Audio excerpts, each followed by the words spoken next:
Hello, welcome to the Sassy Spoon Kitchen. Today we're going to do a medium-sized video on making some delicious crackers. And these are made from sourdough discard, which means the part of the sourdough that you usually throw away. So when you're making sourdough starter, you have to throw away some of the starter to keep making starter, if that makes any sense to you, if you haven't been making sourdough very long. So usually I throw away about a cup of starter every time I make starter. So in 2 days I have 2 cups. So I've saved it, and here it is. So I've doubled the recipe. Usually this recipe requires 1 cup. And that's the recipe I'm actually going to put on the recipe below this video. So I am doubling everything. So don't listen to what I'm using today. So the actual recipe will be half of everything I'm using. Okay? Because I want to make a lot of crackers. Okay, so I have 2 cups. You're going to use 1 cup. Or maybe you're going to use 2, like me. You want to make a lot of crackers. We usually have a few crackers with either some smoked salmon dip. Smoked trout dip. We have a lot of trout up here in the North Carolina mountains. Or some tzatziki. Or some pimento cheese. So we eat crackers quite often. So I thought, sourdough crackers? That sounds pretty good to me. So we're using that. And then the recipe also calls for a cup of flour. And this is my bread flour. I'm using 2 cups of that.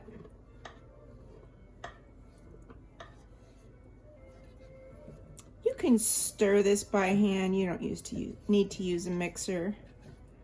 I'm just generally a mixer person. If I have one around and I can use it in the recipe, I use it.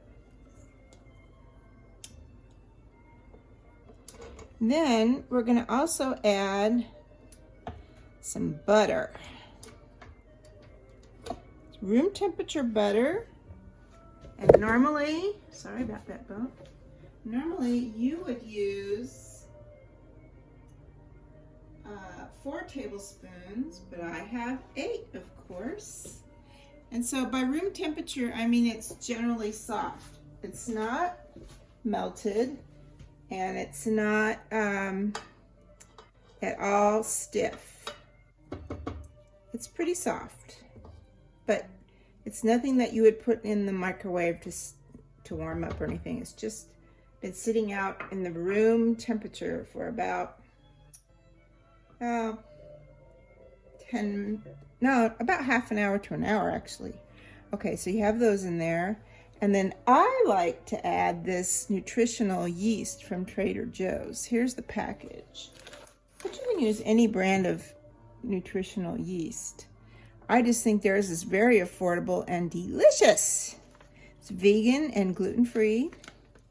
It adds kind of a cheesy taste to the dough. It might dry it out. This is the first time I've added it, so it might dry it out a little bit, so we might have to add a little, maybe some olive oil to it. I have some olive oil right here that I'm going to be putting in anyway. Now, the next thing you want to add before we mix it up is a little flavoring. I have a variety of things here, of suggestions you might want to use. Now we're going to top it with some Maldon sea salt, so we'll leave that over there. You could add some herbs like thyme, rosemary. Here's my thyme.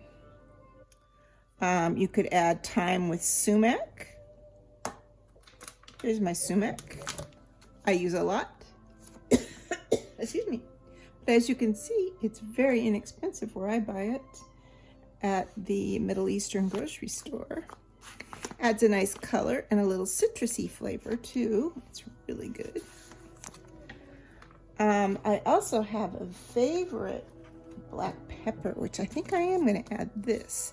It's bourbon smoked citrus pepper. And it's from a little store down the street, well, down my main street in Brevard. I live up in the mountains. But it's called Spice It to a Tea. And it has citrus and black pepper that's been bourbon smoked. So I think I might add that. And this is a favorite seasoning from Trader Joe's also. It's a barbecue rub seasoning with coffee and garlic. It's got a lot of flavor in it, and I use it in a lot of things. So I think I'm going to add this and the cracked pepper today. Another time I will add that sumac and thyme. And you just put as much as you want in. It's just going to flavor a little bit because, well, this jar is almost gone, but I have more, of course. Trader Joe's is in Asheville, and it's a drive for me, so I usually buy a couple of things when I go there, a couple of jars of my favorite stuff. So that jar is toast, and I will add pretty much black pepper because I really like lots of black pepper in my crackers. Go empty this whole package in there too. You could use regular black pepper. You could use like a lemon pepper would be good in these. And I'm going to turn this just a little bit more that way. So we'll raise this up. And we'll see, I might have to add a little olive oil because I added that yeast. The only liquid we have in here is the butter.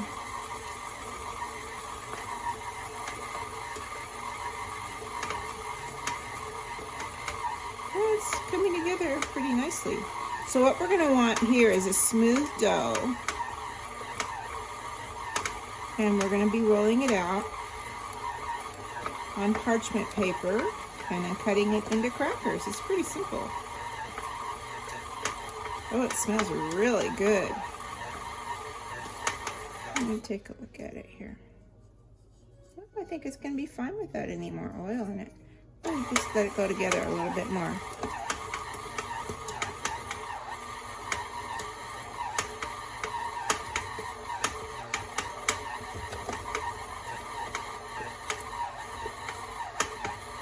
It really smells good with that yeast in it. Whew.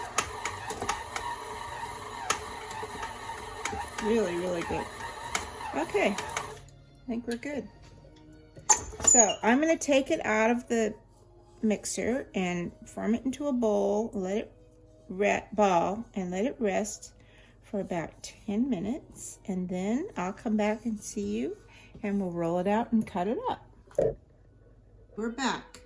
Now keep remembering that this is a doubled recipe, so my dough is twice as much as what you would have if you follow the actual recipe. But if you're like me, you're probably going to want to make twice as much anyway. So here we are. We're going to cut this in half and then half again. I lightly floured the surface of my counter. I can see now this is going to be slightly uneven on this end piece, so we're going to have to sneak a little piece of dough from somebody. We'll see who ends up with the biggest piece here. We're going to cut these into rectangular pieces. Or not cut, mold them into rectangular pieces. So looks like maybe we should take a little bit off of this one. A little bit off of this one. To even up a little brother over here. Okay. So we'll start off kind of making a ball and then we'll make it into a rectangular piece. And we're going to chill them for about 20 minutes in the refrigerator before we do our next step, which is rolling them out. And see, by putting in those spices that we put in, the dough has some interesting colors in it too. I think if we did the thyme and the sumac, we would also have some interesting colors. But that barbecue seasoning has a lot of interesting colors in it as well. Oh, it smells really good. The ingredients in it have a lot of flavor and fragrance. I think it's going to be really tasty. Okay, so now I've basically got balls. I just have to square them off. They're pretty much the same shape. So here,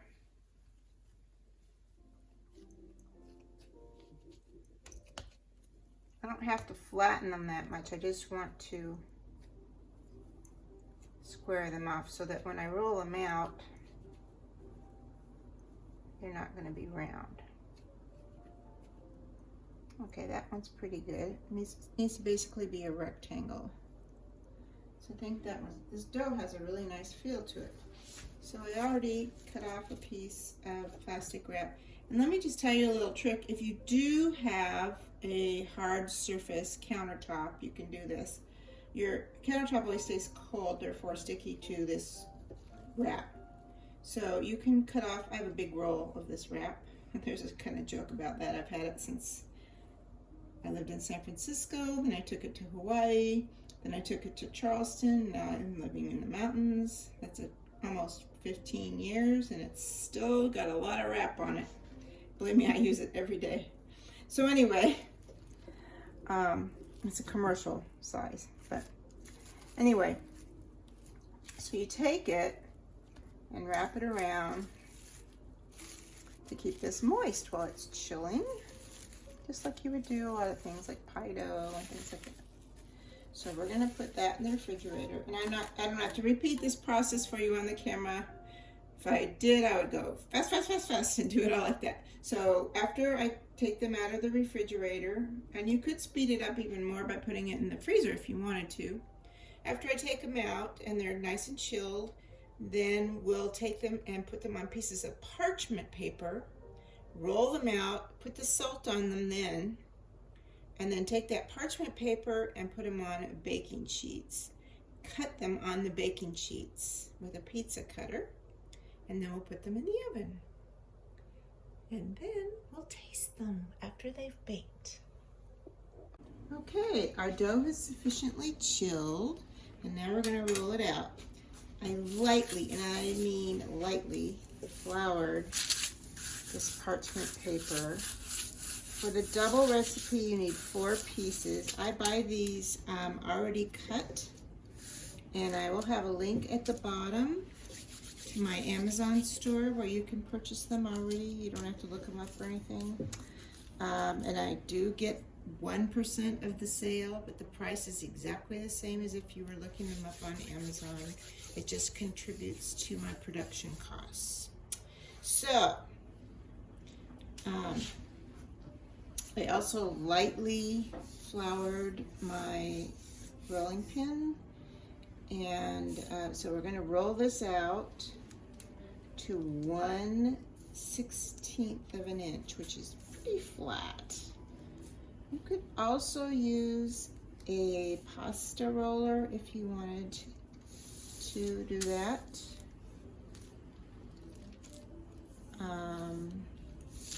This is pretty easy to do. The dough is, even though it's really chilled, it's very soft dough because it's really has a lot of butter in it. So it rolls pretty easily. You do want to maintain that square or rectangular shape because you're going to be cutting squares out of it. If at any time it does stick to your roller, then you do want to add a little more flour. And if you have a hard time keeping your edges straight, you can use something with a straight edge on it to square it up. That, of course, will make it fatter, which is the opposite of what we are doing here. But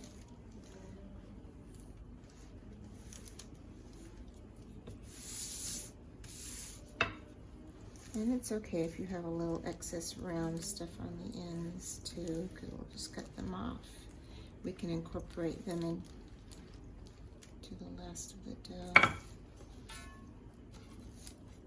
And we can, where they are rounded a little bit, we can just cut those off.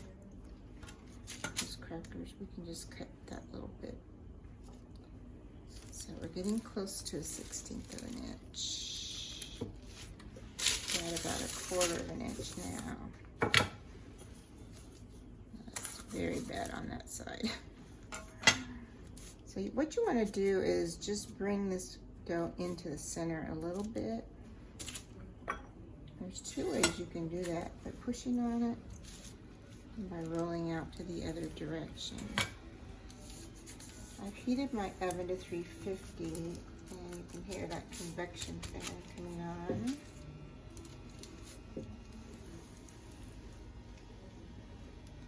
Actually, if you're using a convection oven, you probably would want it at about 340.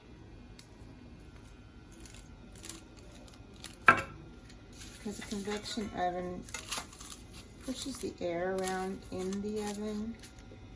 So, I don't know if it's so thin now, I don't know if I can really push that back. So you really want to have it slightly cooler, because by pushing the air around in there, you're going to have more heat, more even heat, but it's going to be a little warmer.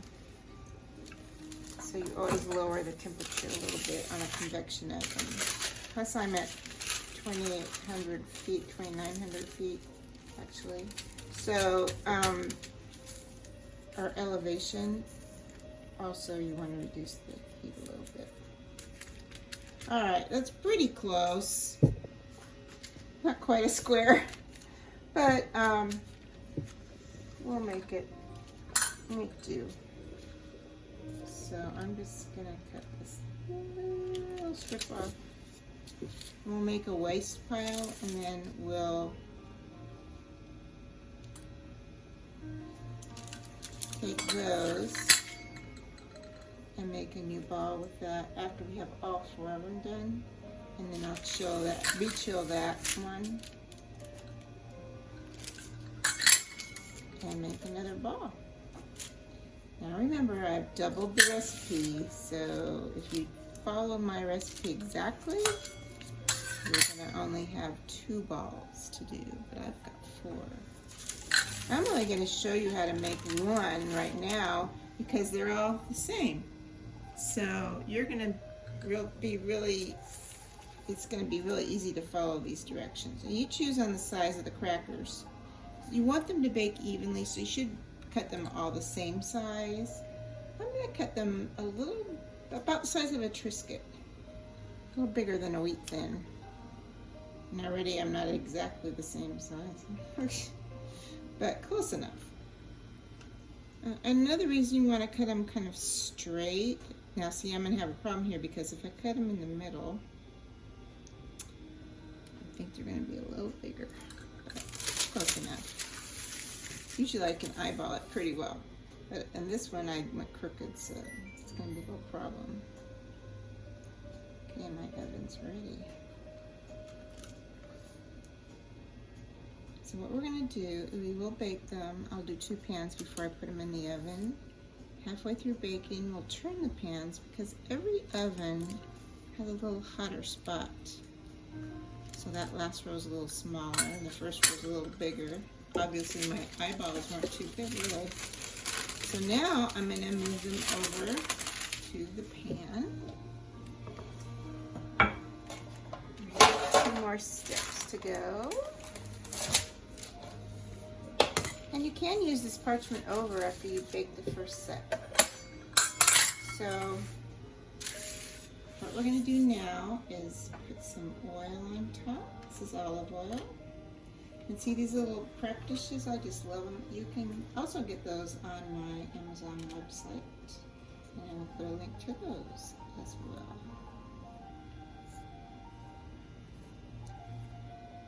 I have some little tiny silicone dishes too.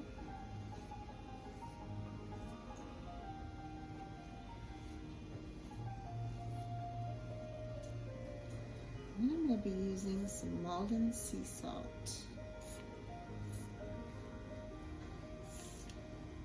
on top. You can do other things on top. You could do crushed red pepper. You could do black pepper. But I really like the Maldon sea salt. And another reason I like it is we already have a lot of flavor inside these. Remember we put the barbecue seasoning and we put the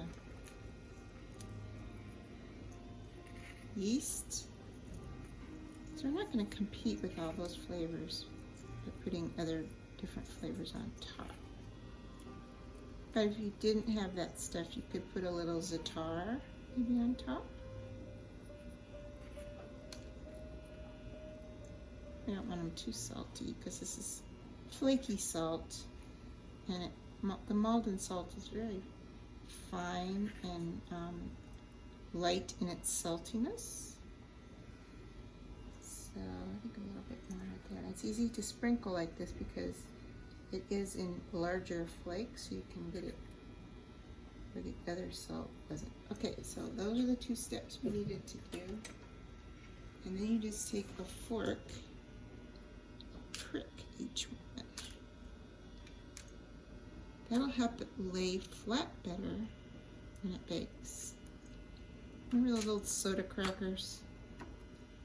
My grandpa Vickery, when I was a little girl, used to sit at the kitchen table and eat soda crackers with butter. Must be why I like butter so much.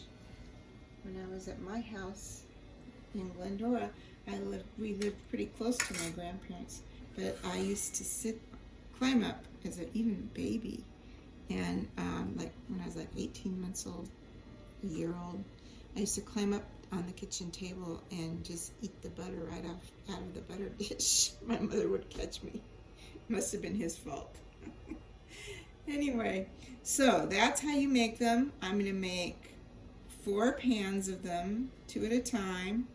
And then when the first 2 pans come out, I will be back with you to show you what they look like. And maybe we can taste them then. They're easy, they're fun, and it's a great way to use up your sourdough discard. Maybe you'll just make sourdough so you can make these crackers.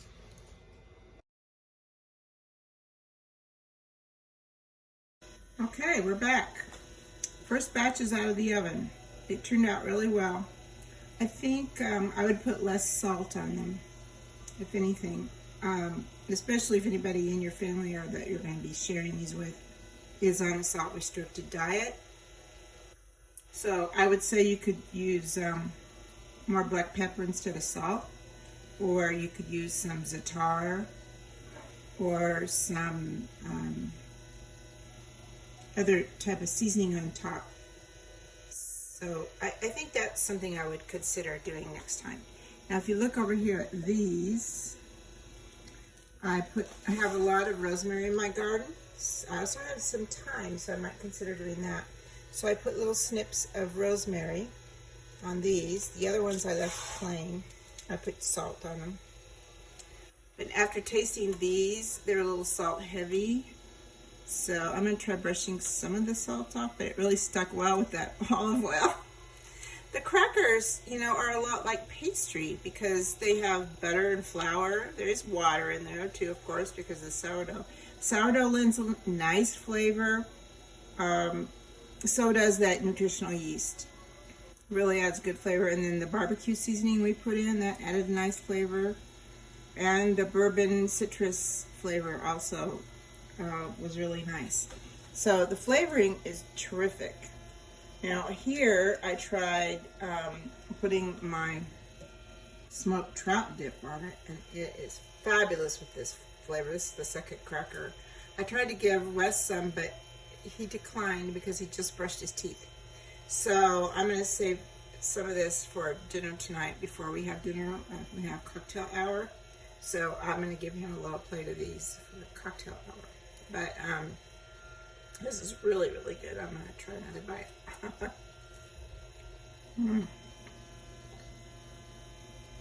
Oh, that's really good. For some reason, some of these came out more crunchy than others. I don't know why. That one's not particularly as crunchy as the first one I had. So I may put these back in the oven for a little longer. These were in for 24 minutes, and they did come out really good. Like I said, my first ones were really crunchy, but that one's not real crunchy. So I'm gonna try putting these in for maybe, just put them on the edge of this thing for another 5 minutes and see how they come out. But anyway, I think they're a success. So I would use a little less salt and maybe leave them in 26 minutes instead of 24. But they're great. They're really delicious, and I think you will really enjoy them. So I suggest you try them. If you know someone that bakes sourdough and you don't bake sourdough, ask them for a cup of starter or two. So I hope you enjoy them, and please click like, and most importantly, click subscribe, because there's lots of good stuff coming besides this one. Thanks a lot. Bye-bye.